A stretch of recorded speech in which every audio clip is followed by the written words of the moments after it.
नमस्कार दोस्तों, मैं दीप्ति चौरसिया हूँ, बिग बॉस के प्रतिभागी दीपक चौरसिया की छोटी बहन, और मैं मध्य प्रदेश में पत्रकार हूँ।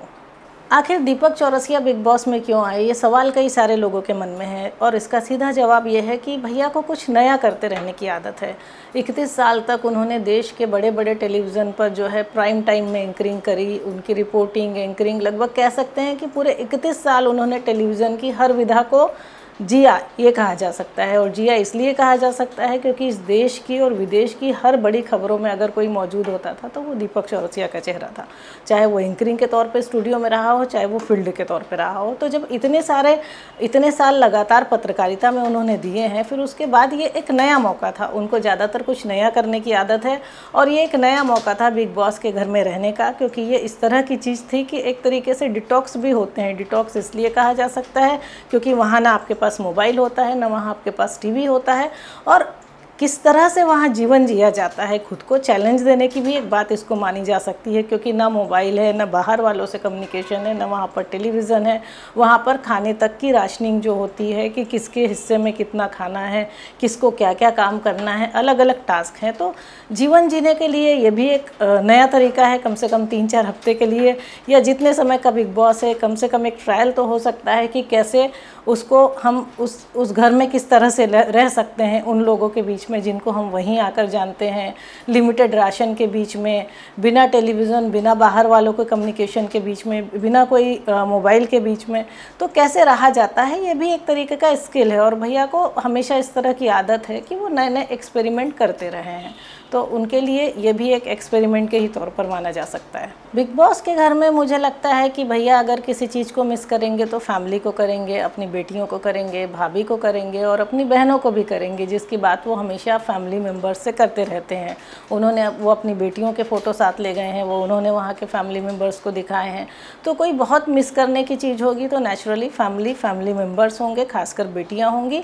और दूसरी सबसे बड़ी बात यह है कि ये सच है कि बाहर की खबरें अंदर नहीं जा रही हैं, क्योंकि एक जर्नलिस्ट के लिए ये एक बड़ी चीज़ होती है कि आखिर बाहर की दुनिया में क्या चल रहा है। लेकिन एक इंटरेस्टिंग चीज़ ये भी है कि बिग बॉस के घर में वो जिस तरह से खेल रहे हैं, जो उनका जर्नलिस्टिक स्किल है वो वहीं पर दिखाई दे रहा है, और वो अपने हर टास्क को बड़े अच्छे से पूरे कर रहे हैं। फिर चाहे उनको जो है जनता के मुद्दे के तौर पर एक बहस दी गई जिसमें उनको जज की कुर्सी पर बिठाया गया, जो अरमान मलिक और उनकी पत्नियों को लेकर थी शायद, जो मुझे याद आ रहा है, तो उसको भी उन्होंने बड़े प्रोफेशनल वे में डील किया था। तो जितने भी टास्क दिए जा रहे हैं वो अपने जर्नलिस्टिक स्किल को वहाँ भी दिखा रहे हैं। तो निश्चित ही फैमिली को तो मिस करेंगे, लेकिन जो 31 साल तक जिस प्रोफेशन को उन्होंने जिया है, या जो 31 साल तक जिस प्रोफेशन में वो हैं, वो वहाँ भी उनके दिखाई दे रहे हैं। फिर चाहे वो राशन ख़त्म होने की बात बताते हैं, वो भी ब्रेकिंग न्यूज़ के अंदाज में बताते हैं। तो उनका अपना एक अंदाज है जो लगातार वहाँ उनके जो चाहने वाले हैं या जो उनको जानने वाले हैं उनको देखने को मिल रहा है।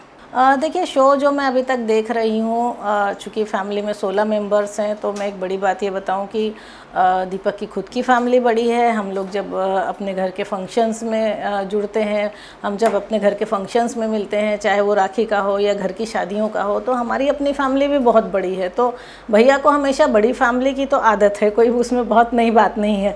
दूसरा, चूँकि नए लोग हैं, तो नए लोग की वजह ये है कि एक जर्नलिस्ट हमेशा हर अगले दिन किसी नए व्यक्ति से मिलता है। अब तो चूँकि वो एंकरिंग करते हैं, लेकिन एक जर्नलिस्ट के तौर पे भी जब वो फील्ड में रहे तो बहुत तरह के लोगों से मिले। तो इस तरह से इंटरेक्शन में कोई दिक्कत हो या किसी से कोई कम्युनिकेशन गैप हो या कोई परेशानी की बात हो, इस तरह मुझे नहीं दिखाई देता। और रही बात यह कि चूँकि सब आकर मिल रहे हैं, तो जो उनका अनुभव है वो काफ़ी बड़ा है। 31 साल का अनुभव अपने आप में एक बड़ा होता है। दूसरा, वहाँ पर जो कल भी वो बोल रहे थे कि जो जितने भी प्रतिभागी हैं उसमें से 1-2 को छोड़ दिया जाए तो लगभग सब के साथ उम्र का भी अंतर दिखाई देता है। तो यही वजह है कि सब प्रतिभागियों के साथ उनका जो है तालमेल बेहतर बैठ रहा है, और कई बार तो कुछ उनको अपना बड़ा समझ के अपनी बहुत तरह की बातें उनसे शेयर करते हैं, अपनी बहुत तरह की परेशानियां भी डिस्कशन करते हैं, और अपने मन की कई तरह की बातें भी बताते हैं। अब बिग बॉस का खेल है, खेल चल रहा है, घर में सब अपनी अपनी जगह बना रहे हैं, अपनी अपनी बात कर रहे हैं। और रही बात भैया की, तो 31 साल का जो उनका एक्सपीरियंस है वो उनका घर के अंदर देखने को मिल रहा है, क्योंकि इन 31 सालों में उन्होंने बहुत तरह की चीज़ों को डील करा। परिवार पार्ट अगर छोड़ दें तो प्रोफेशनल पार्ट में बीइंग अ जर्नलिस्ट फील्ड में बहुत तरह के लोगों को डील करा है। बीइंग अ जर्नलिस्ट बहुत तरह की स्टोरीज़ को डील करा है, जिसमें उन्होंने एक स्टोरी वो भी सुनाई थी बिग बॉस को, जिसमें उन्होंने कहा था कि जब वो साइक्लोन में गए थे तो वहाँ किस तरह से एक बच्ची ने अपने पूरे परिवार को खो दिया था, और वो 8 साल की बच्ची को जीने की इच्छा कितनी थी, किस तरह से उसने खुद को सर्वाइव कराया उतने घंटे जब तक कि वहाँ पर उनके चैनल की टीम पहुँची। तो वो जो सारे एक्सपीरियंसेस हैं वो कहीं ना कहीं अब बिग बॉस में भी देखने को मिल रहे हैं। और अब चूंकि ये तो खेल का हिस्सा है, किसने क्या कहा, किसने क्या बोला, तो वो उस खेल को अपने अनुभव के आधार पर खेल रहे हैं। और वैसे भी मैंने आपको बताया कि उनको बड़ी फैमिली की भी आदत है, उनको नए नए लोगों से भी मिलने की आदत है, उसके साथ उनका एक्सपीरियंस भी उसमें जुड़ रहा है।